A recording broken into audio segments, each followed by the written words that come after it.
자, 얘들아, 오늘은요, 오랜만에 레벨 2 교재 한번 나가보도록 하겠습니다. 자, 레벨 2 교재 52페이지를 한번 펴보시게 되면 물질의 특성이라고 하는 단원이 나오게 되죠. 자, 지금 쌤이 가르쳐 드릴 내용은요, 2학년 2학기 때 배우는 화학 부분의 과학 내용이라고 보시면 될 것 같아요. 자, 그래서 우리가 지금 2학년 2학기 거 하고 있구나, 이렇게 생각하시면 되겠습니다. 자, 그 중에서도 첫 번째로 우리 물질의 분류에 대해서 한번 나눠볼 건데, 자, 물질을요, 하기 전에 물질을 나누는 방법, 우리 두 가지에 대해서 한번 살펴보고 가도록 합시다. 자, 어떤 물질이 있는데, 그 물질을 나누는 방법에는요, 크게, 자, 물리적인 방법과 화학적인 방법이 있습니다. 자, 물리적인 방법의 예시로는요, 끓인다. 아니면 녹인다. 얼린다. 또는 걸러낸다. 자, 이런 방법들이 물리적인 방법에 속하게 되는데요. 자, 예를 들면 이런 거지. 아주 쉬운 예시로, 자, 물에다가 뭐를 넣어볼까? 모래를 넣어보는 거야. 자, 모래를 넣으면 물과 모래가 막 섞여있는 흙탕물이 만들어지게 되겠죠. 자, 그렇다고 해서 이 물과 모래가 섞여있는 이 흙탕물이 뭔가 새로운 물질이 되는 것은 아니고 단순히 이 두 물질이 그냥 서로 한 공간 안에 들어있는 거다, 이렇게 생각해 볼 수 있잖아. 자, 이거를요, 어디에다가 지금 부을 거냐면 거름종이가 들어있는 이 깔때기에다가 한번 이렇게 쓱 부어볼 거야. 자, 그럼 거름종이의 구멍은 촘촘하기 때문에 흙탕물을 여기다가 붓게 되면 물은 아래로 빠지게 되겠지만 이 위에 모래는 어떻게 돼? 남아있게 되겠죠. 자, 지금 쌤이 어떻게 했어? 물과 모래를 서로 분리했다, 나누었다라고 볼 수가 있는데, 이렇게 거름종이로 걸러내는 과정에서 물과 모래의 성질이 이전에 물과 모래의 성질과 달라졌나요? 아니죠. 그렇진 않죠. 그치? 자, 이때는 그 각각의 성질이 그대로 유지가 되는 중인 거잖아. 자, 이런 식으로 어떤 물질을 분리했는데 이전의 성질 그대로 나누어진다면 우리는 그걸 물리적 방법으로 분리했다, 이렇게 얘기를 합니다. 그래서 물리적 방법은 다른 말로 분리라고 얘기할 수가 있을 것 같아. 자, 또 예를 들면 이런 경우죠. 자, 물이 있고요. 자, 거기에다가 소금을 집어넣을 거야. 자, 그럼 뭐가 되지? 소금물이 되죠? 자, 이 상태에서 이 소금물을요, 가열할 겁니다. 자, 가열하게 되면 보글보글 끓기 시작하는데 소금은 끓지 않고 누구만 끓어서 올라오게 되겠어? 그렇지, 물만 끓어서 이렇게 증발하게 되겠죠. 기화하게 되겠지, 그지? 자, 그렇게 되면 이 나중에 이 바닥에는 뭐가 남아있겠어? 하얗게 소금 결정들이 남아있게 되겠죠. 자, 그러면 내가 지금 끓여서 지금 물과 소금을 분리했는데 이 바닥에 남아있는 소금 같은 경우에는 아까 섞기 전의 소금과 성질이 같을까 다를까? 그렇지, 같겠죠. 찍어 먹어보면 알 거 아니야. 굉장히 짜겠죠, 그죠? 자, 역시나 지금 끓여서 뭔가 두 물질을 나누는 데 있어서 성질이 바뀌지 않았기 때문에 우리는 물리적 방법, 분리라고 부른다. 자, 그러면 화학적인 방법은 어떤 방법이냐라고 했을 때 전기를 가하거나 아주 강한 열을 가해. 자, 열을 가하거나 전기를 가하거나 이런 식이야, 그치? 자, 예를 들면 이런 거죠. 자, 물이 있어요. 자, 수조에 물이 있는데, 자, 여기에다가 플러스 극과 마이너스 극의 전류를 걸어주는 거야. 자, 전류를 걸어줬더니 여기서 기체가 발생하죠. 자, 어떤 기체가 발생합니까? H2랑 O2라는 기체가 발생하게 되네요. 자, 지금 이런 경우에는 내가 어떤 물질에 전기를 가해주기 전의 물질과 나중의 물질의 성질이 어떻게 됐어? 바뀌었다라고 볼 수 있겠죠. 자, 이렇게 된 거는 어떻게 된 거야? 원래는 물이 이렇게 곰돌이 모양으로 자, 하나의 분자 형태를 이루고 있었는데 내가 전기를 너무 강하게 가해주다 보니 자, 이 원자들 사이의 결합이 끊어지게 된 거죠. 자, 끊어지면서 어떻게 되는 거야? 이 수소끼리 뭉쳐서 H2가 된 거고, 자, 주변에 또 물이 여러 개 있었을 거 아니야? 자, 거기에 있던 나머지 산소, 수소가 떨어져 나가는 산소랑 얘네 둘이 이렇게 결합해서 O2가 만들어졌다라고 볼 수 있겠네. 이런 식으로 원자와 원자 사이에 어떻게 돼?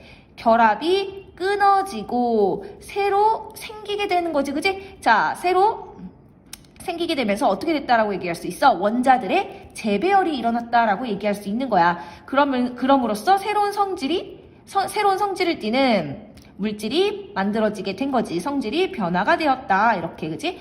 자, 이런 식으로 전기나 아주 강한 열을 가해서 원자들을 재배열시키면서 하나의 물질을 두 가지 이상으로 나누는 것을 우리는 화학적인 방법이라고 부르고, 얘네들을 우리는 뭐라고 부르냐면 분해라고 부르는 거야. 조금 이해가 되시나요? 자, 둘 다 나누는 것이긴 하지만 분리라고 하는 것은 이전과 성질이 달라지지 않는 방법이고, 분해라고 하는 것은 원자들이 재배열되면서 새로운 물질이 만들어지는 거지, 그지? 그래서 이전과는 성질이 다른 두 가지 이상의 물질이 만들어지는 걸 분해라고 부릅니다. 여기까지 이해되시나요? 자, 쌤이 그럼 이걸 왜 강조했느냐? 자, 지금 우리가 물질의 분류를 조금 배우기 위해서예요.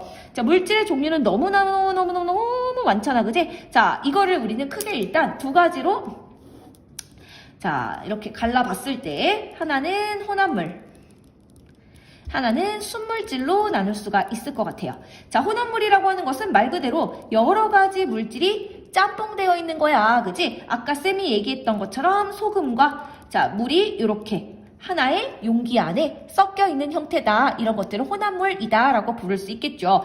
자, 이 혼합물 상태에서 어떤 걸 할 거냐면 물리적인 방법으로 분리를 할 거야.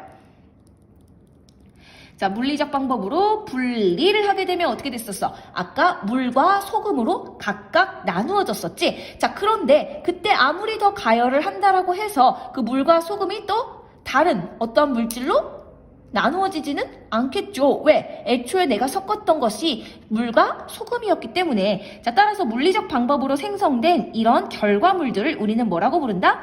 순물질이라고 부른다. 그지? 자, 그래서 얘 순물질은 그냥 어떤 물질이냐면 그 하나만 있더라도 고유한 성질을 갖는 녀석들을 우리가 순물질이라고 부른다. 이렇게 기억하시면 될 것 같아요. 그래서 순물질은 소금, 물 이런 식으로 생각하시면 되겠네.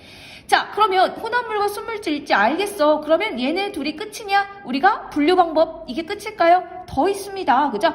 자, 혼합물은 또 크게 어떻게 나눌 수가 있냐면 균일 혼합물과 불균일 혼합물 이렇게 두 가지로 나눌 수 있어. 자, 말 그대로 균일 혼합물이라고 하는 것은 섞여있는 그 성분들이 어떻게 섞여있는 거야? 아주 균일하게 골고루 섞여있는 거라고 보시면 되는 거겠죠. 그죠? 골고루, 그치? 골고루 섞여있는 거다라고 보시면 될 것 같아요. 자, 그래서 이런 거 생각해 보면 될 것 같아. 우리가 소금물 아까 만든다라고 했을 때도 소금물을 만들었어. 이렇게. 자, 그러면 이 소금물 안에는 물 입자가 있을 것이고 소금을 이루는 이런 이온 입자들이 이렇게 있겠지, 그지? 자, 이런 애들이 골고루 섞여 있기 때문에 우리는 이 소금물의 어느 부분을 찍어 먹어 보아도 그 맛이 어떨까? 똑같이 짠맛이 나타나겠죠. 어느 곳은 더 짜고 어느 곳은 싱겁고 이렇지는 않을 거야. 자, 그 말 뜻은 얘네 입자들이 굉장히 잘 섞여 있다라는 뜻이고 우리는 그걸 균일 혼합물이라고 부르는 겁니다. 자, 그런데 불균일 혼합물은 말 그대로 골고루 섞여 있지 않은 상태를 얘기하는 거야. 아까 쌤이 얘기했던 것 중에 하나인 물과 모래를 섞었을 때 생각하시면 돼요. 얘네 둘은 잘 섞이지 않기 때문에 모래가 어떻게 되지? 아래쪽에 쌓여있게 되죠. 자, 그렇기 때문에 예를 들면 이걸 흙탕물이라고 쳤을 때 우리가 눈으로 보게 되면 아래층은 굉장히 진한 상태이고 위층은 약간 맑은 상태가 되겠죠. 자, 따라서 우리가 딱 봐도 얘네가 골고루 섞이지 않았네 라고 얘기할 수 있는 거야. 그런 걸 우리는 불균일 혼합물이다 이렇게 부르고 있습니다. 그죠? 자, 그럼 순물질도 두 개로 나눠볼 수 있을 것 같아요. 자, 순물질이라는 것은 화합물과 원소로 이렇게 나눌 수가 있고요. 자, 화합물이라고 하는 것은 이 물질을 이루고 있는 원소의 종류가 두 가지 이상일 경우에 우리는 그것을 화합물이라고 부르고 있습니다. 자, 예를 들면 H2O. 자, 얘 같은 경우에는 수소와 산소라는 두 가지 원소로 이루어져 있기 때문에 우리는 이걸 화합물이라고 부를 수 있고, 자, CO2. 자, 얘도 탄소와 산소로 이루어져 있으니까 화합물이 되겠죠? 자, C6H12O6. 자, 요거는 뭐냐면 포도당이야. 자, 얘 같은 경우는 몇 가지 원소로 이루어져 있어? 세 가지 원소로 이루어져 있지. 따라서 자, 이 세 개는 모두 다 우리가 화합물이다 이렇게 부르고 있는 겁니다. 자, 이 화합물을요, 아까 쌤이 얘기했던 것처럼 전기 충격을 가해서 찌릿찌릿 가해서 자, 원소들 사이의 결합을 끊어버리게 되면 어떤 반응이 일어난다 그랬어? 분해가 일어난다라고 했었지. 자, 그렇게 됐을 때 얻을 수 있는 그 물질을 우리는 원소라고 불러요. 자, 그리고 그런 물질들은 원소의 종류가, 그 물질을 이루고 있는 원소의 종류가 딱 한 가지밖에 없을 겁니다. 자, 예를 들면 물을 분해했을 때 나오는 H2나 O2 같은 것들이 자, 우리가 한 가지 종류의 원소로만 이루어져 있다라고 부를 수 있고, 뭐 굴이나 철 같은 경우도 마찬가지가 되겠죠. 자, 이런 아이들 화학적으로 분해했을 때 더 이상 다른 물질로 분해되지 않는 물질들, 그 이유는 원소가 한 가지밖에 없으니까 다른 물질로 변할 수가 없는 거잖아. 자, 그런 애들을 우리는 그냥 다 원소라고 그냥 부르고 있다. 이렇게 기억해 주시면 될 것 같아요.